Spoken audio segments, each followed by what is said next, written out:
Okay, hello and welcome to Hanging Out with Bob, podcast hosted by me, Bob Edholm.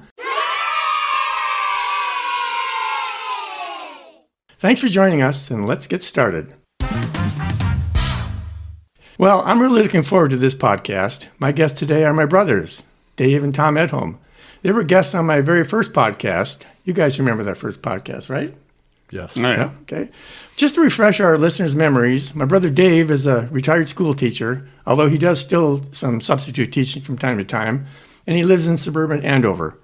And brother Tom is a HVAC superstar and lives in suburban Ramsey. Anyway, all three of us share a love for Minnesota sports teams, and today our focus will be on the University of Minnesota's football program during the Murray Warmath era. Warmath was head coach of the Gophers from 1954 through 1971.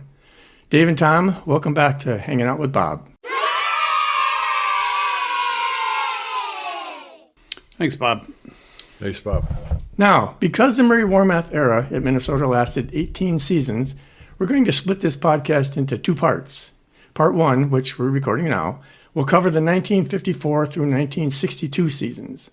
Part two, in our next podcast, will cover the 1963 through 1971 seasons. So, part one, here we go.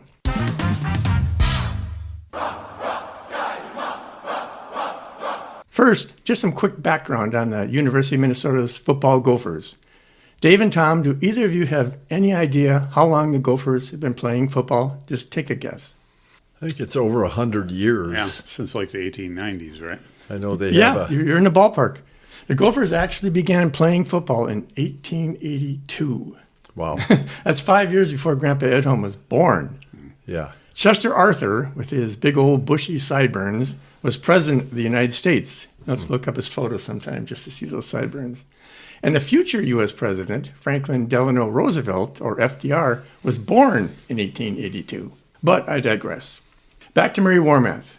According to gophersports.com, the website for University of Minnesota Athletics, Warmath was born the day after Christmas in 1912 and raised in Tennessee. He also played football at the University of Tennessee, and after graduation, he served as an assistant coach at Tennessee, Mississippi State, and Army before he became head coach at Mississippi State in 1952, okay?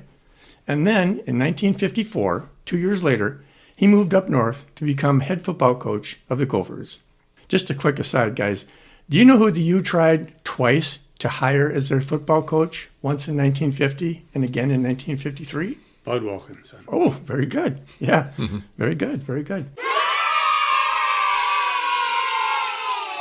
Even though he had helped the Gophers, or led the Gophers to 3 consecutive national championships in 1934, 35, and 36, he even played Gopher hockey. I didn't know that either until I looked it up. Bud Wilkinson was doing quite well at Oklahoma at that time, so understandably he declined the offer from his alma mater. But back to Murray Warmath, who ultimately turned out to be a very good choice. During his 18 seasons at Minnesota, the Gophers would become the 1960 national champions. That was a season highlighted by the number 2 ranked Gophers dumping number 1 ranked Iowa. Our dad went to that game, by the way. Do you remember Dad talking about that? Yeah. Okay, also that under Warmath's tenure, the Gophers earned a Rose Bowl appearance in that 1960 season, and Warmath was named NCAA Coach of the Year. And then the next season, 1961, Minnesota won a return trip to the Rose Bowl, where they defeated UCLA 21-3. And then also during Warmath's tenure in 1967, when Brother Tom was actually alive, the Gophers shared co-Big Ten honors with Indiana and Purdue. But we'll be talking more about the 1967 season in part 2 of this podcast.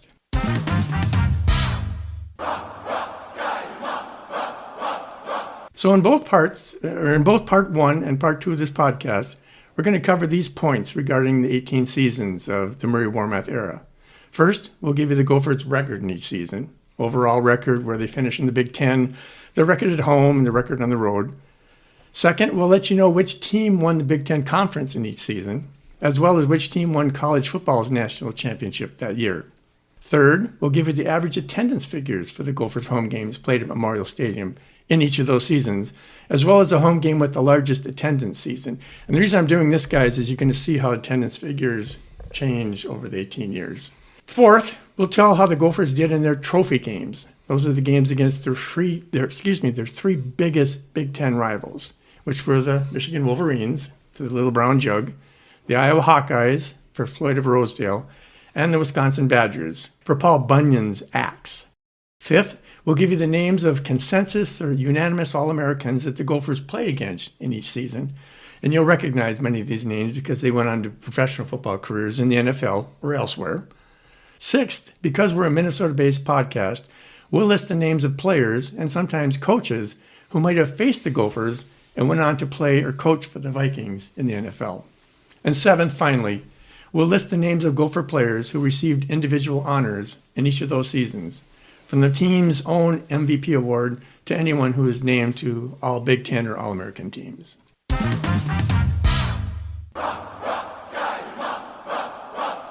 Okay, let's start with the 1954 season, when a gallon of gas was 23 cents a gallon. Dave, how did the Gophers do in their first season under Murray Warmath? Under Warmath, in the year that I was born, they actually went 7-2 overall, 4-2 in the Big Ten, which was fourth place. They were 6-0 at home, 1-2 on the road, and they finished the season ranked number 20 in the nation. Not bad at all. Who won the Big Ten in 1954? It was won by Ohio State. They had a perfect Big Ten record of 7-0. They finished 10-0 overall for a shared national championship with UCLA. And then Ohio State actually beat Southern Cal in the Rose Bowl 20-7. UCLA was actually not able to play in the Rose Bowl because the Pacific Coast Conference's no-repeat rule enacted after California's third consecutive Rose Bowl appearance in 1951 came into play. Right. And Tom, how did the Gophers draw at home in the 1954 season? Well, they had 6 home games that year and averaged just a shade under 58,000 per game.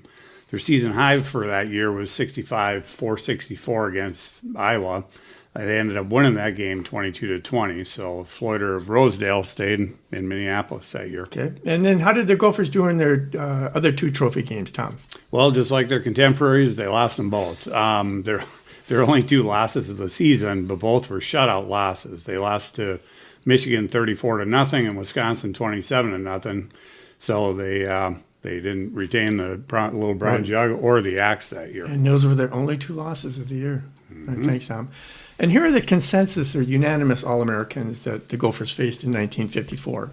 And just to define my terms, consensus All-American is a player who was named a first-team All-American by at least half of the recognized lists, like Associated Press, the Football Writers Association of America, and the American Football Coaches Association, just to name a few. There were about 7 or 8 lists in all, but consensus mean that half of them at least. And then a unanimous is just like it implies. Every one of those lists picked it. These guys would be the cream of the crop for that particular season. So in 1954, there was one unanimous All-American that played against the Gophers, and that player was Alan Amici. He was a senior fullback from Wisconsin. Amici went on to play 6 seasons with the Baltimore Colts in the NFL. He's probably best remembered for his role in the 1958 NFL championship game at Yankee Stadium, often cited as the greatest game ever played, at least in the NFL. Amici scored the winning touchdown for the Colts on a 1-yard run in overtime. And then the Gophers also played against one consensus All-American in 1954, and that player's name was Cal Jones, a junior guard from Iowa. We'll have more on Cal Jones later. And here are some future Vikings that the Gophers faced in 1954. First, Jerry Reichow. He was a quarterback with Iowa, but he was a receiver in the NFL. He played 4 seasons with the Vikings, 1961 through 1964, but stayed on with the Vikings as a scout and consultant for a total of 59 years. Wow. As far as I know, he's still alive, too. He's living in Santa Fe, New Mexico. He's 90 or 91, something like that. So. And then the other guy was Frank Gilliam. Remember that name? No. He was an end with Iowa, but he played professionally in the Canadian Football League. But in 1970, he joined the Vikings, where he was a scout and personnel man for over 36 years. And here's a fun fact about the 1954 season. As Brother Dave mentioned a little earlier, he was born in 1954 on November 3rd. It was a Wednesday. 3 days later, on Saturday, November 6th, the Gophers played a non-conference home game against Oregon State and won convincingly 44-6. So a nice, slightly belated birthday present for you, Dave. And there's a player from the 54 Gopher squad that we have to mention, and that's running back Bob McNamara, who grew up in Hastings, Minnesota. He was a first-team All-American that season. He was also named to the All-Big Ten first team, and he received the Gophers' annual Team MVP award. After his playing days at the U, Bob McNamara went on to play for Winnipeg in the Canadian Football League for 4 seasons, many of which were injury-plagued, unfortunately. But he still holds an amazing CFL record. He scored 6 touchdowns in a game against British Columbia, the BC Lions, in 1956. And he was a true Gopher, through and through, Bob McNamara. Big-time supporter for the U's TCF Bank Stadium, now called Huntington Bank Stadium, which opened in 2009, and which also brought outdoor football back to the campus.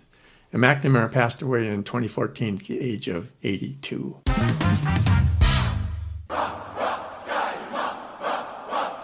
Okay, on to the 1955 season, when a loaf of bread was 15 cents. Tom, how did the Gophers do in their second year under Murray Warmath? Well, in 55, they struggled quite a bit. They were 3-6 overall, 2-5 in the Big Ten to finish in 8th place. They were only 2-3 at home and 1-3 on the road. Okay, and who won the Big Ten in 55, Tom? Well, just like 54, Ohio State won with the record of 6-0. So the Buckeyes finished 7-2 overall and were ranked number 5, but Michigan State actually had a better overall record at 9-1 and finished second ranked, number 2 in the nation that year. Ohio State was not invited to the Rose Bowl because of the no repeat rule that we talked about before. Right. Michigan State went instead and beat UCLA 17-14. Okay. Oklahoma ended up winning the national championship that year. Oh, Bud Wilkinson's team. Yeah. Yep. Okay. Thanks, Tom. And Dave, how did the Gophers draw at home during the 1955 season? They drew well that year. Average attendance for 5 home games was 61,116. Even though their attendance was great at home, they didn't perform very well at home. No. And the silver linings at the season high for attendance was against Southern Cal, 64,074, which the Gophers won 25-19. And how did the Gophers do in their 3 trophy games in 1955? Well, it was nice because Paul Bunyan's Axe came back to Minneapolis. The Gophers beat Wisconsin that year at home, 21-6. Okay. Unfortunately, they missed out on an opportunity to regain the jug in a 14-13 loss at home to Michigan. And Floyd of Rosedale returned to Iowa City after the Gophers lost on the road to the Hawkeyes 26-zip. Okay. Thanks, Dave. Probably one of the biggest highlights of the 1955 season for the Gophers was their win at home over Southern Cal, because the Trojans were actually ranked number 10 in the nation at the time. 4 different consensus All-Americans faced the Gophers in 1955. I'm sure you've heard of some of these guys at least. One was Ron Kramer, junior end from Michigan. He went on to play in the NFL later. Earl Morrill, a senior quarterback from Michigan State, which beat the Vikings. Which beat the visiting Gophers 42-14. Morrill, of course, went on to play 21 seasons in the NFL, both as a starter and a reserve. Norm Masters, he was a senior tackle, also from Michigan State. Went on to play for a year with the BC Lions in the CFL and for 8 seasons with the Packers. I have to admit, I don't think I know him. And again, this Cal Jones, who I had mentioned earlier, he was a senior guard from Iowa. Now, if the 3 of us had grown up in Iowa instead of Minnesota and knew football as well as we think we do now, we definitely would have heard of Cal Jones. He's a great player, obviously, at Iowa. He went on to play for a year with the Winnipeg Blue Bombers in Canada, but was killed in an airplane crash after playing in the CFL East-West All-Star Game in 1956. A tragic story.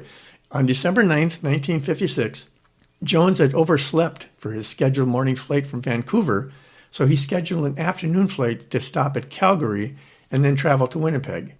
Cal Jones's flight on TransCanada Airlines Flight 810 from Vancouver to Calgary crashed at Silesi Mountain, killing all 62 people aboard, including 1 football official and 4 players from the Saskatchewan Roughriders.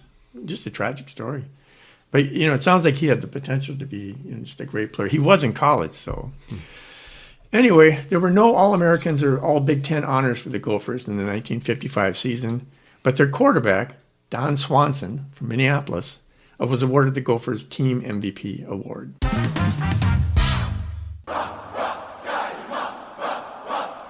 On to the 1956 season, when a movie ticket averaged about 68 cents nationwide.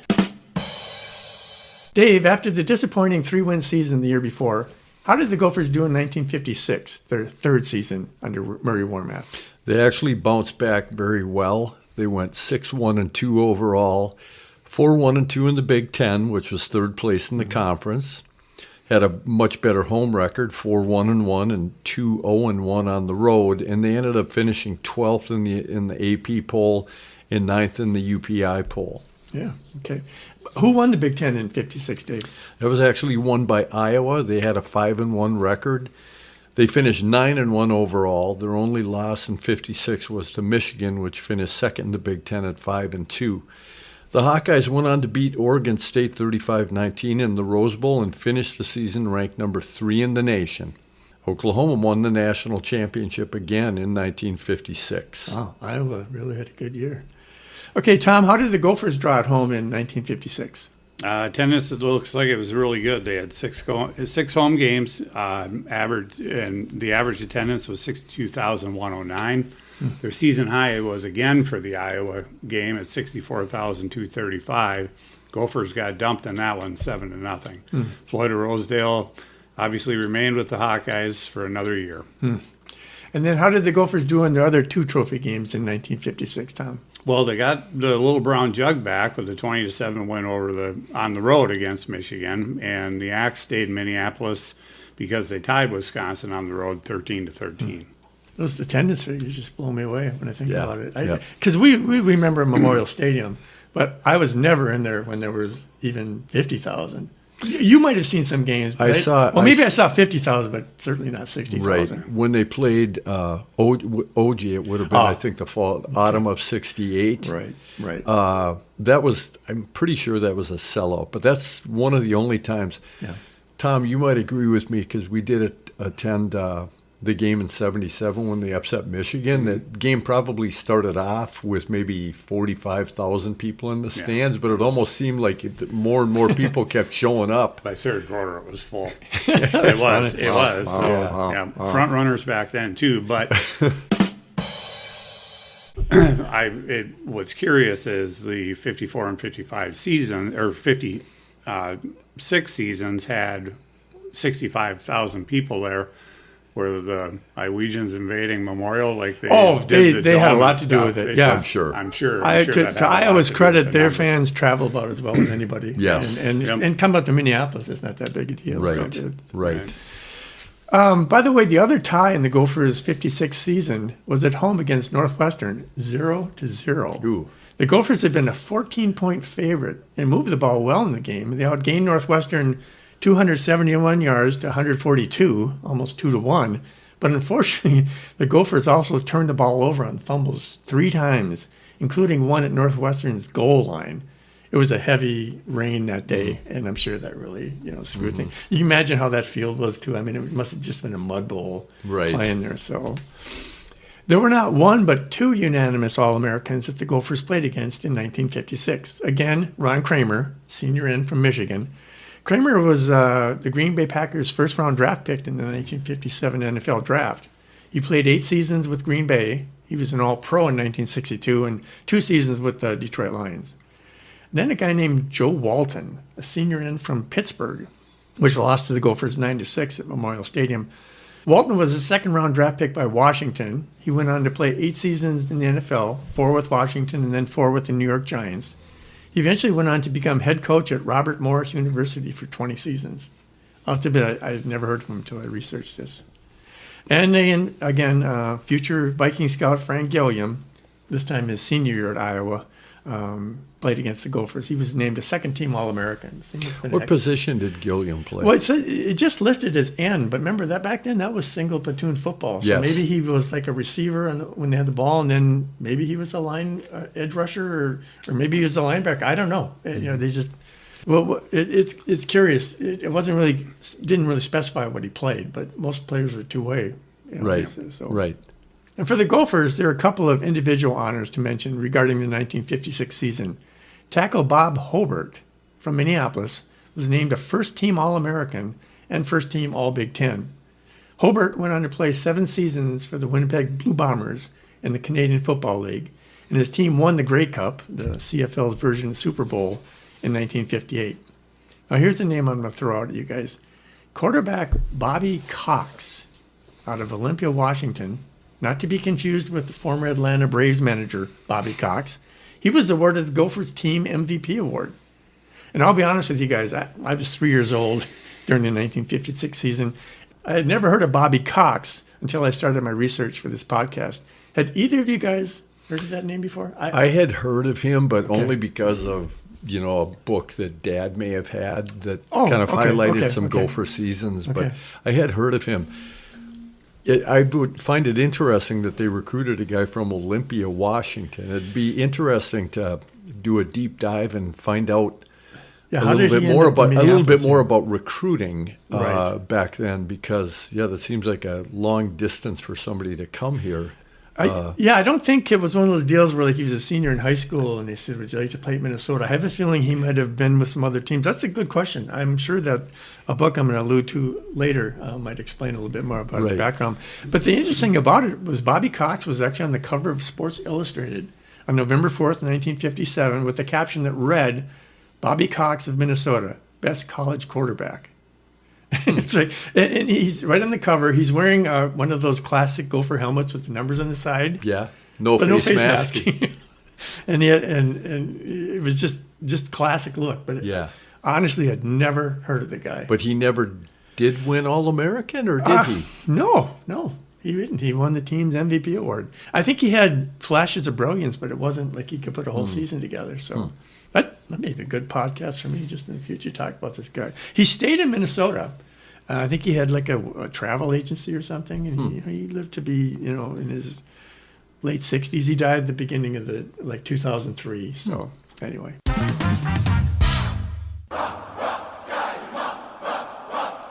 On to the 1957 season, when a postage stamp cost 3 cents. Okay, Tom, how did things go for the Gophers during their 4th season under Murray Warmath? Well, they took a bit of a step back that year. They were overall 4-5, 3-5 in the Big Ten for an 8th place finish.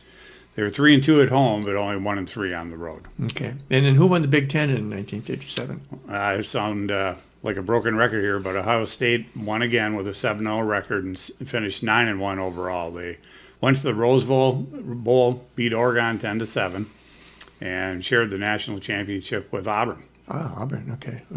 And then how'd the Gophers draw at Memorial Stadium in 1957, Dave? They drew well in spite of, a relatively average or mediocre year. They averaged 6 home games, 62,954 was the average. And that was the highest average per home game in Warmath's 18 seasons. Wow. Season high for attendance was a game against Purdue, 64,629, and the Gophers won that one 21-17. Okay. And then how did they do in their other trophy games in 1957? Gophers went 0 for 3 that year. They lost at home to Michigan. They lost on the road to Iowa. And they lost at home to Wisconsin. Okay. Tradition. Yeah. 3 consensus All-Americans faced the Gophers in 1957. First one was Alex Karras, then a senior tackle from Iowa. Mongo, yep. Who went on to play for the Detroit Lions from 1958 to 1970 and was elected posthumously to the Pro Football Hall of Fame. Another player, Walt Kowalczyk, a senior halfback from Michigan State, which beat the visiting Gophers 42-13. Kowalczyk went on to play 3 years in the NFL, first with the Eagles and then with the Dallas Cowboys, and then 1 season with the then AFL Oakland Raiders. I don't remember that name. Again, I was 4 years old. And then Dan Curry, a senior center, also from Michigan State, who went on to play 9 seasons in the NFL, 7 with the Packers and 2 with the Los Angeles Rams. There was at least 1 future Viking that the Gophers faced in 1957, and that was Dale Hackbart, then a sophomore quarterback with Wisconsin. He was a defensive back in the NFL and played 12 seasons there, 5 with the Vikings. I remember him really well. Number 49? Yeah. He had kind of a tough-sounding name, and as I recall, he was a pretty hard hitter, too. Well, I have no idea he was a quarterback because the way he played defense, the tackles he made, Right. like, he's never pictured him being a quarterback. But yeah. Very hard-nosed. Yep. And you'll be hearing more about Hackbart as we go along the next couple seasons. So, no Jug, no Floyd, no Axe in the Gophers trophy case after the 57 season. They played only one non-conference game that year, the season opener at home against Washington, and the Gophers won the game 46-7. In fact, the Gophers started out 3-0. They also beat Purdue at home and Northwestern on the road, but went 1-5 the rest of the way, and that one win was at home over Indiana. No All-American or All-Big Ten honors for the Gophers in 1957, but the quarterback by the name of Dick Larson from Minneapolis was awarded the Gophers Team MVP award. I think Dick Larson went on to become almost like a graduate assistant. I think he was involved with the Gophers, like when they won the national championship. He was one of those guys that just after college stayed on and helped out. So Seems like there's been a few players that are from the city of Minneapolis. It'd be kind of fun to figure out or to know where they went to high school. Like what part of the city they came from. Right, like I tried looking up Hobart. I don't know where he was from. The only one I know about, and we'll talk to him later, is Tom Brown. I know where he went to high school. But we'll get to that in a couple seasons.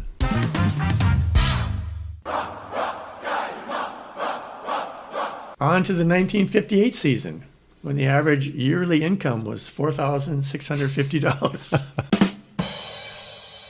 It's fun looking up this information. I remember you have to adjust for inflation. Yes. I mean, that's what wonder literally what was in season tickets cost back then. Yeah. Okay, so back to 58, Dave. How did the Gophers do during their 5th season under Warmath? You know, that had to be just about the low water mark for Murray Warmath because they really struggled. They were 1-8 overall, 1-6 in the Big Ten, and they finished in 9th place. Their lone victory was a 39-12 win at home over Michigan State, which actually finished last in the Big Ten. Mm-hmm. They went 0-4 on the road. Okay, and who won the Big Ten in 58, Dave? Iowa, which is kind of a surprise. I did not realize that they were that successful, at all during the 50s. But they won the Big Ten with a 5-1 record and finished 8-1-1 overall. They went on to beat Cal 38-12 in the Rose Bowl, and they were named national champions in 1958 by the Football Writers Association of America. But LSU was voted national champs by the AP and the UPI. I get the feeling that those polls probably meant more as far because I've never heard people refer to Iowa as national champions in 1958. Mm-hmm. The poll did have them number 1, but LSU was probably what you'd see listed mostly for that year. Okay, Tom, and then how did the Gophers draw at home in 58? Well, they only had 5 home games in 58. They averaged 56,446. Their season high was again against Iowa. Yeah. 63,726, and they got dumped on that one 28-6. Mm. And then how did they do in their other 2 trophy games in 58? Well, they were 0-4 in those as well. They lost to Michigan 20-19 and Wisconsin 27-12, both on the road. Mm. So 0-3 in the trophy games again. Yeah, well, 1-8. So yeah. Okay, here are the unanimous or consensus All-Americans that the Gophers faced in 1958. And this is one I'm embarrassed. I've never heard of this guy, but I have to talk about him. Randy Duncan, senior quarterback from Iowa, a unanimous All-American. He led the Hawkeyes to one of their best seasons ever, obviously. He finished 2nd in Heisman Trophy voting. Wow. He lost to a guy named Pete Dawkins, quarterback for Army in 1958. I've heard of Pete Dawkins only because he won the Heisman. Yeah, 2nd in trophy. And Duncan was the first pick in the 1959 NFL draft by the Packers. Wow. He was overall the number 1 pick. But get this. Remember, this is 1958 or 59, I guess. The Packers offered Randy Duncan, the overall number 1 draft pick in 1959, a 2-year, $12,000 a year contract. But he also was offered $14,000 a year, plus a $2,500 bonus to go to Canada. He took the money to play in the CFL. Again, 1959. Duncan played just 3 seasons of pro football, 2 with the BC Lions in the CFL, and 1 with the Dallas Texans of AFL, who became the Kansas City Chiefs, right? Yeah. I guess the reason he retired was Hank Strand became the coach, and he wanted Lenny Dawson to be his quarterback. And so Randy said, see ya. Wow. So he retired, and he went on to operate a successful law practice in Des Moines. But Cool. that's a name I'd never heard of till I researched this. Never heard of him either. Okay, another consensus All-American, or a consensus All-American, was Sam Williams, senior end from Michigan State. The only team the Gophers beat in 1958. But Williams went on to play 9 seasons in the NFL. And then a guy named John Guzik, a senior guard and linebacker from Pittsburgh, which the Gophers beat at Memorial Stadium 13-7. A consensus All-American, he played 3 seasons of pro football, 2 in the NFL and 1 in the AFL. 3 future Vikings faced the Gophers in 58. Again, Dale Hackbart. He was a junior that year. All he did against the visiting Gophers in 1958 was run for 1 touchdown, throw for another, and pick off 3 Gopher passes as the Badgers' safety. And just for trivia, a guy named Jim Reese was a Gopher quarterback. He was from Long Island, and he transferred to Minnesota when Fordham dropped its football program. The second guy, now this guy I know you've heard of, Ed Shirachman, cornerback with the Pittsburgh Panthers. He played all 12 seasons of his NFL career with the Vikings. And one of his teammates in that game, not a future Viking, but we certainly will recognize the name, Mike Ditka. Wow. Cool. And then the third guy, which I guarantee you've heard of, is Bill Boom Boom Brown. Nice. Running back with Illinois, which beat the Gophers at Memorial Stadium 20-8. He played his rookie season with the Chicago Bears, but had a wonderful 13-year career with the Vikings. So again, 1958, for the second straight year, no Little Brown Jug, Floyd of Rosedale, or Paul Bunyan's axe to display in the Gophers trophy case. But a couple of individual honors were awarded. A center named Mike Svensson from Minneapolis was named to the All-Big Ten first team, a center, okay? And a guard named Everett Girths out of Dodge Center, Minnesota, was awarded the Gophers Team MVP award.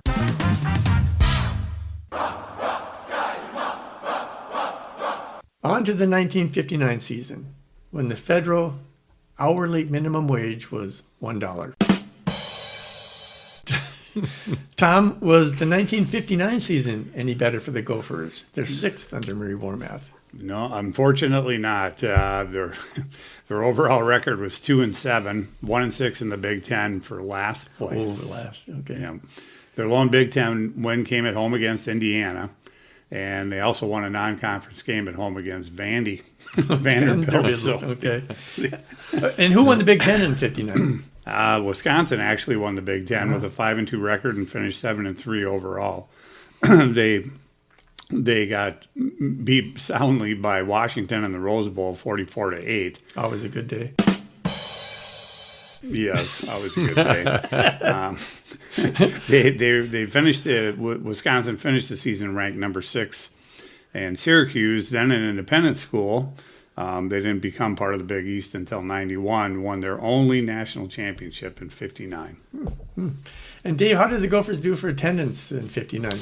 Well, attendance started to fall off a little bit in 59. They only averaged 51,208. Ooh, that is a big tip. And just to interject something, Yeah. as I was looking at these stats from 59, I do recall Royce writing a column sometime in the 50s where the students on fraternity row hung Murray Warmath in effigy. Oh. I don't know if that was this year, but I would guess that there was a lot of unrest among I got some stuff Gopher on that. fans. Yeah, Yep. that's good. That's a good point. Yep. So they averaged 51,208 in 5 home games. They did have 56,000 for Michigan, and the Gophers lost that one 14-6. And then they had their other 2 trophy games, Dave. They lost at Iowa 33-0, and they lost at home to Wisconsin 11-7. Okay. So once again, they didn't have any of the traveling trophies. No. Okay. All right, and here are the unanimous or consensus All-Americans that the Gophers faced in 1959. First one, Dan Lamphere, a senior tackle from Wisconsin. Unanimous All-American selection in 1959. Went on to play 2 seasons with the Oilers in the AFL. 2 seasons. You wonder if it was like injuries or something. Just Yeah. Another player, Ron Burton, senior halfback from Northwestern, which beat the Gophers 6-0 that year. He played 6 seasons in the AFL with the then Boston Patriots. And then a guy named Bill Burrell, senior guard and linebacker from Illinois, which beat the visiting Gophers 14-6. A consensus All-American, Burrell went on to play 5 seasons with the Saskatchewan Roughriders in the CFL. And the future Viking that played against the Gophers in 59, thankfully the last time, was Dale Hackbart. In the Badgers' 11-7 win at Memorial Stadium, he ran for the go-ahead touchdown in the fourth quarter and then completed a pass for the 2-point conversion. Oh, and he intercepted a pass in the last play of the game. I'd love to find out where Hackbart was from, too. I would, if he was a was native of Wisconsin, yeah. and if so, He's from still where? alive. He's 86. Wow. It'd be fun to just talk to him. No All-American or All-Big Ten honors for the Gophers in 59, but a receiver named Tom Moe from Edina was awarded the Gophers Team MVP award. Not exactly a fun fact here about the 59 season, but in my research, and Dave, you kind of mentioned this before, Warmath came under some serious fire after 3 straight losing seasons, during which the Gophers finished a combined 6-20. Fans were throwing garbage on the lawn of Warmath's home. I'm not laughing because there were some people that were pretty fed up. And he was hung in effigy outside a campus dorm at the U. And some Gopher boosters were saying that the U should just buy out the last 2 years of his contract and move on. Wasn't looking good for Warmath at the end of the 1950s, was it?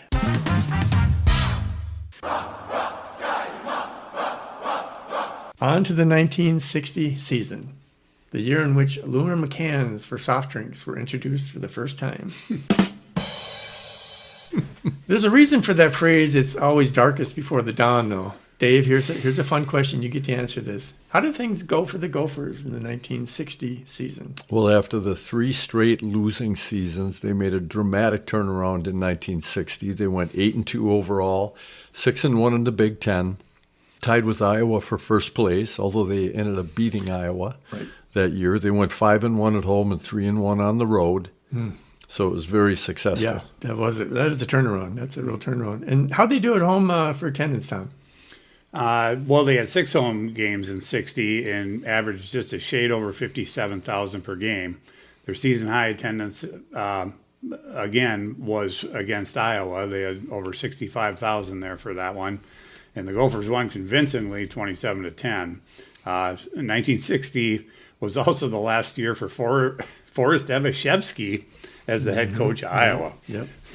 Yeah, he had a real good run. And Yes. They talk about him a lot when they talk about he and Hayden Fry and Ferenz. His longtime successful coaches.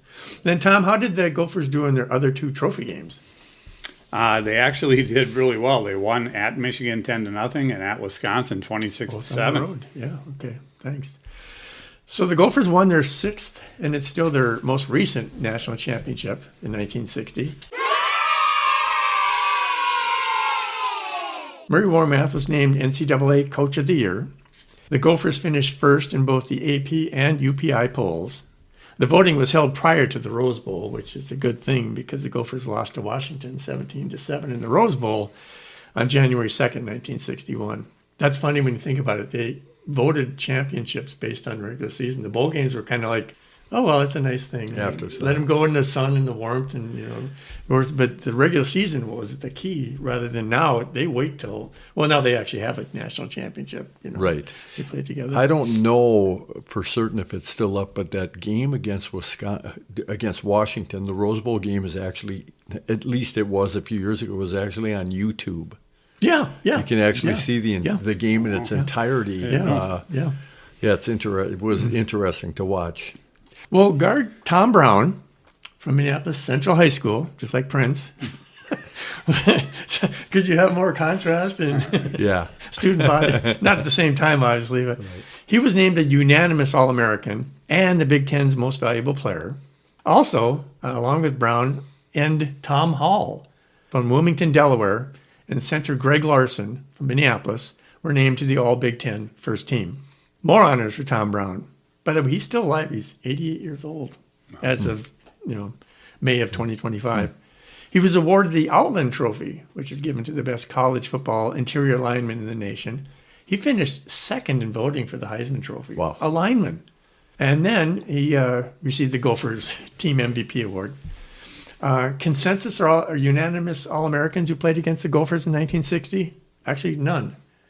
Brown was unanimous from the Gophers, but the Ohio State had a junior fullback named Bob Ferguson. I remember that name. He was unanimous. Tom Brown, of course, went on to play professional football for 7 seasons with the BC Lions in the CFL. He's a member of the Canadian Football Hall of Fame as well as the College Football Hall of Fame, which is all well and good, but it is wild to think that Tom Brown of Minneapolis, a unanimous All-American, Outland Trophy winner, runner-up in the Heisman, went to Canada to play football. He was drafted by the Colts and the New York Titans, later the Jets and the AFL, but he was offered more money. I can remember Dad telling us that when we were little boys. He said, the CFL was actually paying more for players than the NFL was at the time. Amazing. Again, this is like 1960. Look how things have changed. Just wow. And then you guys remember Tom Moore? He didn't play for the Vikings, but he was an assistant head coach with the Vikings in 90 and 91 under Bernsey, and then a wide receivers coach in 93, 94 under Dennis Green. Well, he was a backup quarterback for Iowa in 1960. But in the game, the Gophers won at home 27-10. Moore kicked a field goal and an extra point. He was their kicker. 86 now, technically still involved in the NFL as an offensive consultant for the Tampa Bay Buccaneers. Tom Moore. And then I just want to add a couple things going off my script, but 1960 was really the first season that, well, I think you and me both got into sports. I couldn't tell you anything prior to that, but I remember Dad was so excited about the Gophers that it rubbed off on us. I mean, we just, every week. And I remember when he went to that Gopher game against Iowa. Yes. I just remember we were playing, as little boys do, but I remember he came home and he was all pumped up because I couldn't even tell you who he went to the game with. But he just said, it was packed and exciting. And it was cold that day, too. It was like in the upper teens or 20s. I remember it was kind of a gray day, too, it was, as I recall. And they used to show these games, Tom, on Channel 2. They'd show the football games. I think it was maybe like 1 or 2 cameras. Yeah. And it was just some guy, just calling the shots. But they had it on Channel 2. You could watch it if you wanted. Wow. Such a different time. But that's kind of what got me going with Minnesota sports, I think, that season. Because the Twins came the next spring and that, but that's... As I recall, too, that was the first heartbreaking loss that I can ever remember. I mean, I was just a kid at the time, but I remember being very disappointed that they lost. And, I should have viewed that as a sign of things to come. Well, and I didn't mention it before because it wasn't a rivalry game, but they actually lost to Purdue. Yes. Like the second to last game after they beat Iowa. Or I think it was close to that time. Tell them who Purdue's quarterback was. The future second baseman of the Twins, Bernie Allen. And Purdue wasn't even that great. I mean, the record wasn't great, but they just... they couldn't stop Bernie Allen, I remember. But as Dad explained it to us, every other team that was highly ranked also lost that week. So they didn't really lose any ground, as far as that goes. So, did you remember the Uncle Joe story? Yes. This will come as no surprise. He was living in Iowa, right? He lived in Des Moines. Yeah. And I don't know exactly what he was doing, but I mean, he had a couple of kids, a few kids at the time, but he ended up. He went to see the game on closed circuit TV in a crowded theater in Des Moines, and knowing our Uncle Joe, he wasn't going to shrink from standing up and cheering for the Gophers, and I think he was lucky to have gotten out of there in one piece. Yeah. Oh, I can just. Because I know how I hate it when visiting fans come and talk trash, and yeah.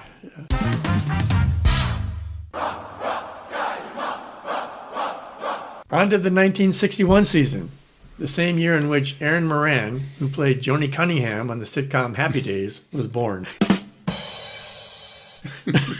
I can't just keep giving gas prices and bread prices. You're really digging for one on 61. I always thought she was cute. Maybe just me. So, well, the Gophers' 1960 national championship season was going to be a tough act to follow, you would think. But Tom, tell us how the Gophers did in 61, their 8th season under Murray Warmath. Well, they had another great season. In 61, they finished 8-2 overall, 6-1 in the Big Ten, good for second place. Mm-hmm. They went 4-2 at home and 4-0 on the road. And then, who won the Big Ten then?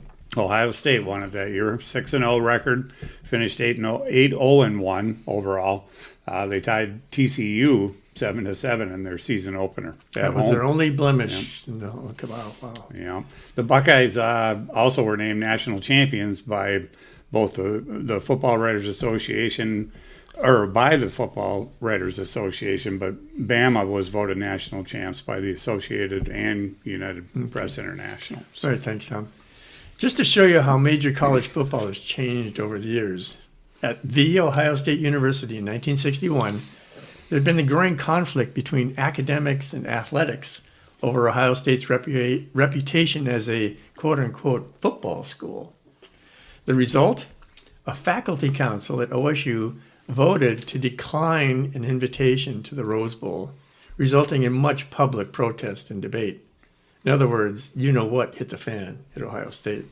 And because the Gophers finished second in the Big Ten behind the Buckeyes, they got to go back to the Rose Bowl for a second straight year. More on that Rose Bowl in a minute. Do you think today, guys, that an Ohio State faculty council, or the faculty council at any school in America with a major college football program, would vote to decline an invitation to the Rose Bowl because of concerns that they were turning into a football school? Or say thanks but no thanks to a college football playoff game? I don't think so. No. But back to the 61 season, Dave. How did the Gophers draw it home that year? The average attendance was good that year. They averaged 60,322. Season high for attendance was a game against Purdue where they had 66,284. And that was the largest crowd ever recorded at Memorial Stadium. And the Gophers won that game 10-7. And the team finished the season ranked number 6 in the nation. Okay. And then how did they do in their 3 trophy games? They ended up winning 2 out of 3. They beat Michigan in a thrilling game at home 23-20. They beat Iowa on the road 16-9. It happened to be Jerry Burns' first season as head coach at Iowa, but they lost a close one at home to Wisconsin 23-21. All right, thanks, Dave.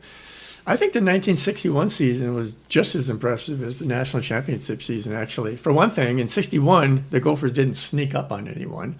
They lost a close 6-0 game at home to Missouri in the season opener, which, by the way, featured cold, rain, wind, even snow flurries on the 20th of September. I actually can remember that. Yeah, in September. And they lost by 2 points at home to the Badgers in the final game of the regular season. And in between those 2 games, they won 7 straight. First Oregon in non-conference, and then 6 games against Big Ten opponents. The 61 Gopher squad finished 6th in the nation, both in the AP and coaches polls. And just like in 1960, there were no consensus or unanimous All-Americans who played against the Gophers in 61. However, for the second straight year, Bob Ferguson, now a senior fullback from OSU, was named a unanimous All-American. Interestingly, Ferguson went on to play just 2 seasons in the NFL with the Pittsburgh Steelers and the Vikings, which I don't remember. But he had some kind of head injury. Must have had concussions or something. It hampered his career. He didn't play long. And you mentioned a little bit just a moment ago, Dave, in 61, he didn't play for the Gophers, but it was the first year for Jerry Burns as head coach at Iowa. Burns had served as an assistant to Forrest Evashevsky from 54 to 60, and then he was head coach for 5 seasons at Iowa. And of course, we Viking fans will always remember Burnsy as the team's offensive coordinator for 18 seasons and 6 seasons as head coach. And I think it's pretty well understood that he is the one who invented the West Coast offense, not Bill Walsh. No matter what people like to say, he was pretty innovative. He was the coach that was always up in the booth too, wasn't he? When he was coordinator, Yes, he's always up there. He saw things. He made it interesting. So let's go back to the Rose Bowl for just a second. It was played on January 1st, 1962. I'm happy to report that the Gophers went on to beat UCLA 21-3. And they played a great game. They made up for that frustrating loss to Washington the year before in that Rose Bowl. Quarterback Sandy Stevens from Uniontown, Pennsylvania, was named a consensus All-American, the Big Ten's most valuable player, and the Rose Bowl MVP.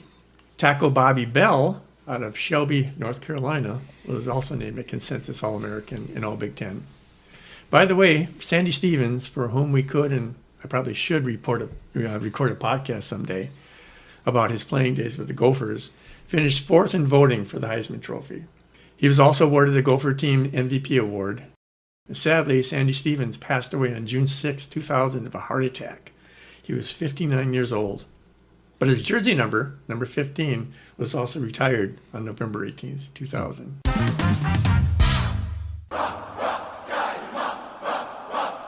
On to the 62 season, the same year in which a hamburger at McDonald's cost 15 cents. Dave, how did the Gophers do in 1962, their 9th season under Warmath? They were successful that year. They went 6-2-1 overall, 5-2 in the Big Ten, which was good for second place in the conference. They went 4-1-1 at home, 2-1 on the road. One of those home victories included a 21-zip shutout of Navy, the first and only times those two football teams have faced each other. The team finished the 1962 season ranked number 10 in the nation. Okay, and Dave, who won the Big Ten in 1962? Wisconsin won the Big Ten with a 6-1 record and finished 8-2 overall. Although it's a little bit contentious about how they actually won it. I do remember a little bit about that. Yep. The Badgers finished the season ranked number 2 in the nation. And Southern Cal, which won the national championship in 1962, also beat Wisconsin in the Rose Bowl in a high-scoring game, 42-37. I actually remember watching that game. I think we lived in Heights at that time. I was skating up at the rink and Okay. came home and watched it. I remember it was a really exciting game. Well, high scoring. I remember a 42-37. player named Hal Bledsoe for the Trojans and was Ron Vanderkellen. That's about all I remember, but I'm sure you've got some editorial comments on how they lost that game. Yeah, there's some good stuff ahead. Tom, how did the Gophers draw at home in 62?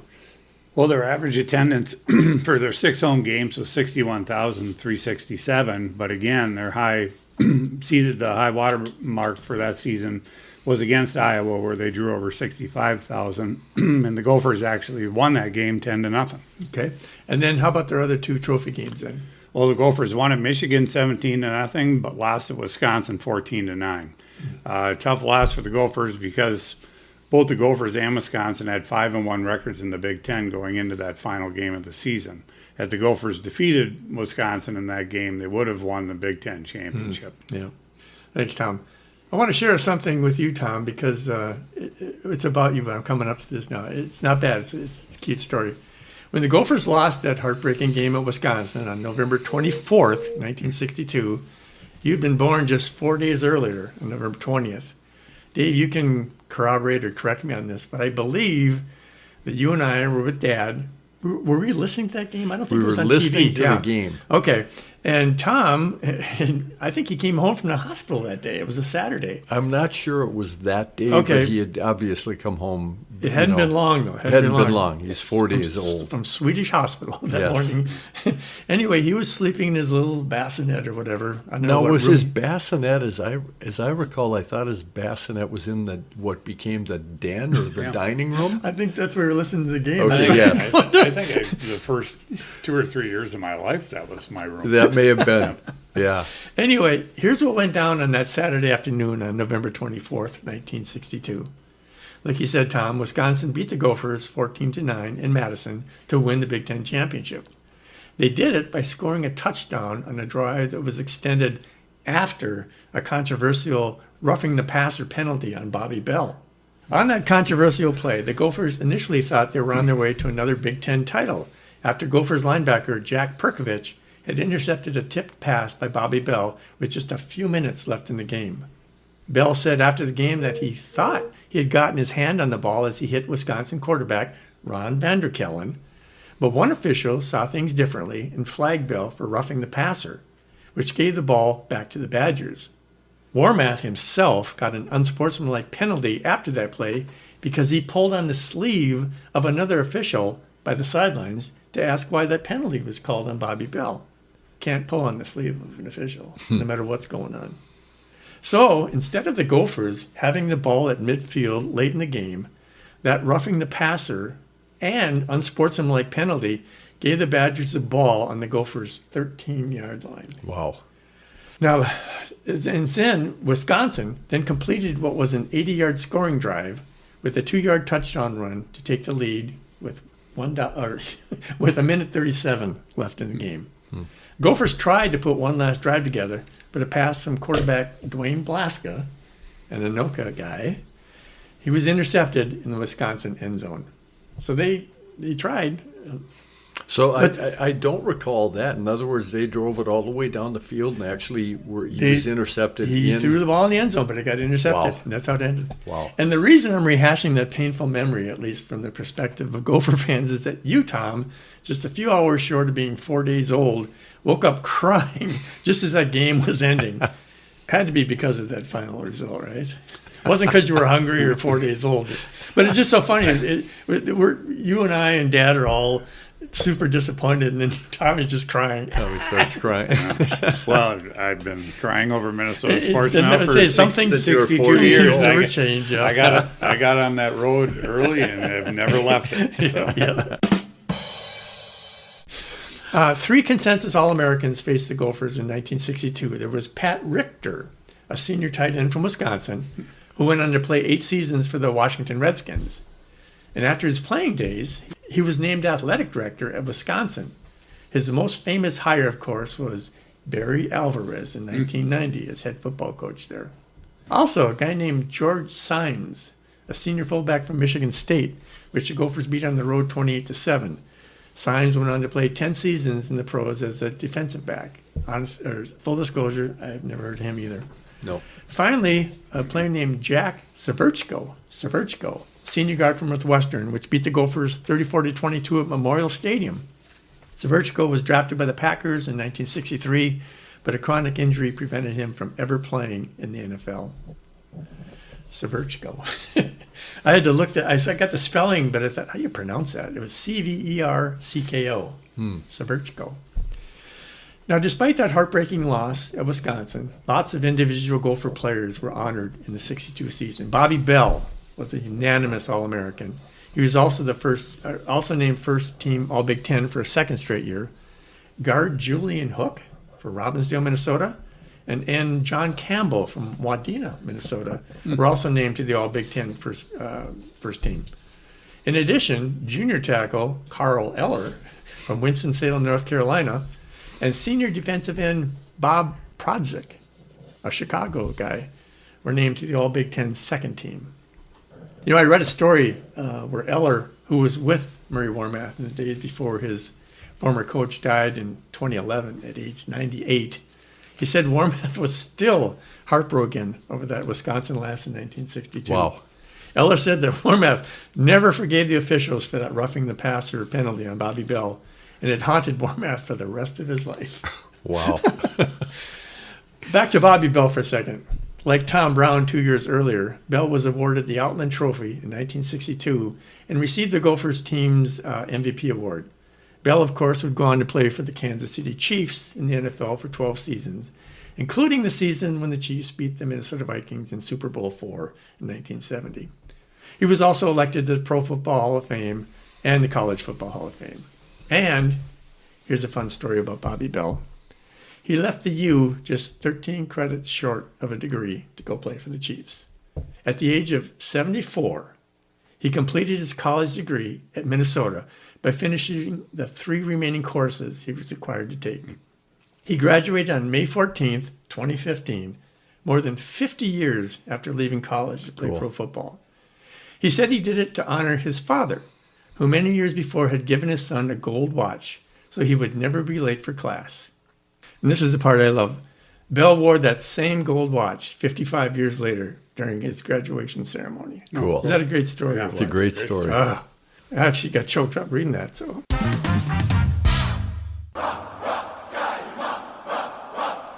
And that 1962 season for the Gophers, during which they finished number 10 in the nation in both the AP and coaches polls, will take us to the end of part 1 of our podcast on Gophers football during the Murray Warmath era.